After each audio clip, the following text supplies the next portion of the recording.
another beer review. This is a bit unusual, this one, for me, because it's a lager. And, oh, I really don't drink much lager. I drink it if there's nothing else. I might drink it on a very hot day.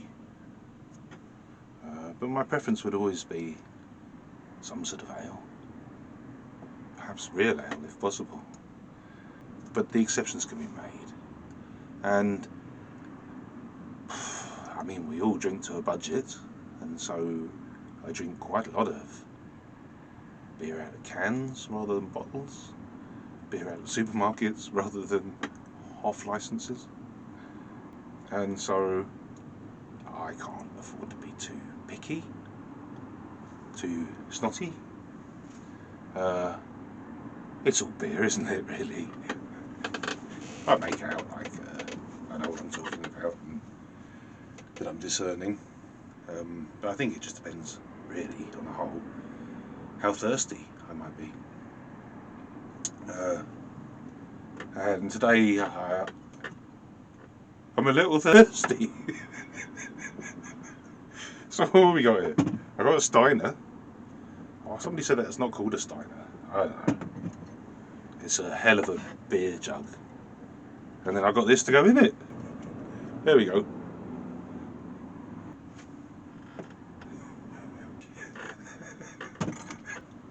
A jolly good friend of mine honoured me with his presence on my birthday. Actually, it was the day after, but he wanted to come on my birthday. But I think I was too. I think I'd done too many reviews already. So he came around the next day and he brought me a couple of these. Enormous, great big thing. So this says it's a collector's item. Faxe? Is that how you pronounce that? Faxe. It's a premium quality lager beer. It's 5% by volume. And this is a whacking great big 1,000 milliliter. Whoa! It's imported from Denmark, and there are some ingredients. I'm going to get on with this. Here we go.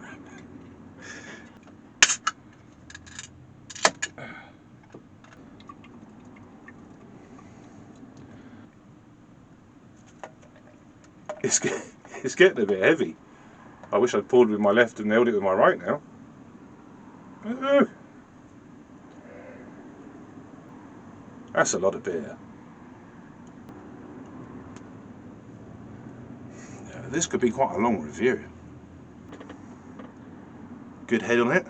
Perfect. Just exactly what you'd expect to see on a nice, cold, frothy lager. It's perfect, isn't it? Nice white, creamy head. Plenty of bubbles.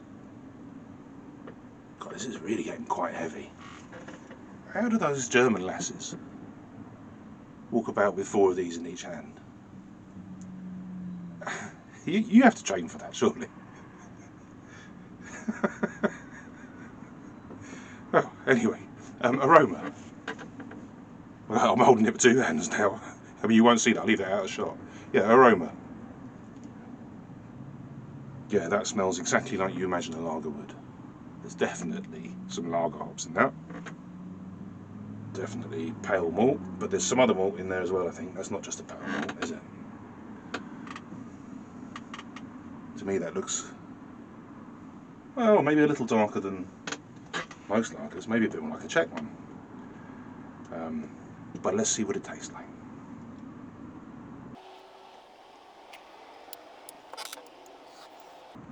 I'm going to put it down for a minute. Okay, well, very sweet. You can see why it's got quite a good head. It's got quite a good mouthfeel too.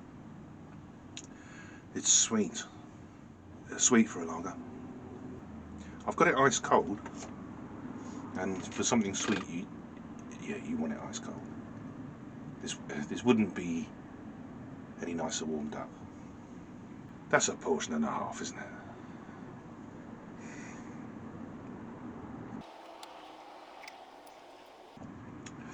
I need one of those Fraulines to come and hold it for me while I drink it. Hildegard, come and hold this for me, will you? Look at that. That's alright. That's alright. I'm not a lager fan, but this is less bland than most. This is quite beery. Well, not beery. First of all, the sweetness of the malt. There's something other than just lager malt. I always say Munich malt because this isn't really my area of expertise. Well, neither are the hops really.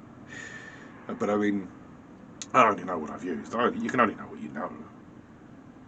But Munich malt gives you a really sweet, almost honey-like sweetness. Oh, pardon me, yeah, good and gassy like a lager. Defo. Yeah, honey-like sweetness. And yeah, it's got that. I mean, it's not just sweet, it's a nice sweet. And that sweetness adds to the mouthfeel, which is also nice. And it would also add, or give it a more malty flavour, which it does. It's nice. If this had a little bit more hop in it, it passes a golden ale any day of the week. And if they put maybe a little bit more, or some Northern Brewer in it, maybe a bit piney or something, it'd be really delicious. As it is, it's really nice anyway. I'm pleasantly surprised. I mean, this is my first of the morning, and well, the first is the most memorable, isn't it? The first review of the day is likely to be the most memorable. But this might be my first and last review of the day. The size of that. I mean, there's the line. I don't think I've drunk from here. That's the litre line. I don't even know how to hold this properly. You know how if you're a bloke and you've got hands, hands, bloke's hands of a bloke, and then, well, especially if you're British, and then you have a teacup, and you can't get your fingers in the thing, and you're afraid that you might snap it off if you tried, and if you do, you can't get them out again. You have to wear the cup all day. No, but I mean, this is the opposite. This is complete opposite. This is like the handle for a giant. I mean, a brown bear could get his paw through that. I'm loving it though. I'm loving it. It's a riot. I mean, how soon would that novelty wear off? Well, if you're drinking this much beer when you're doing it, not that soon, I don't think. Anyway, let's have another go. I did it one-handed. Did you see how shaky? You see this? What a waste of time. I've got to change the grip. There must be a technique to this. There must be a way of drinking from this thing one-handed without being totally humiliated. One-handed like that. There you go. It's not a problem. One-handed. You don't just shake or anything like that nonsense. Like a big girl. Oh no, actually. Scrub that. Unlike a big girl. Like an old man. So we go. Look, no shaking. Oh yeah. It's just a question of technique. You just have to adapt your style. It's more of a sort of tilt and pour. Get right underneath it. Like you just won the World Cup or something. You're gonna hold it up to the world. And then just tilt it towards your face. Make sure you got your mouth open as you do it. I'll get the hang of that. I will, but by the time I finish this, I've got plenty of opportunity. Right, look. About a third of the way through. But it is filling. Right, let's have a look at the packet, eh? Oh, come in. Oh, hello. Oh, well, we got some imagery. It looks sort of like Viking warrior type of imagery. There's this geezer, and he's got his bow and arrow, and he's definitely firing at someone, some old man, and then round the other side, some sort of skull and something coming out of it, and things. I don't know. Viking. Yeah, there's a Viking. Look, you see that's the front of a Viking ship, isn't it, with a dragon head. Norse mythology imagery. Yeah.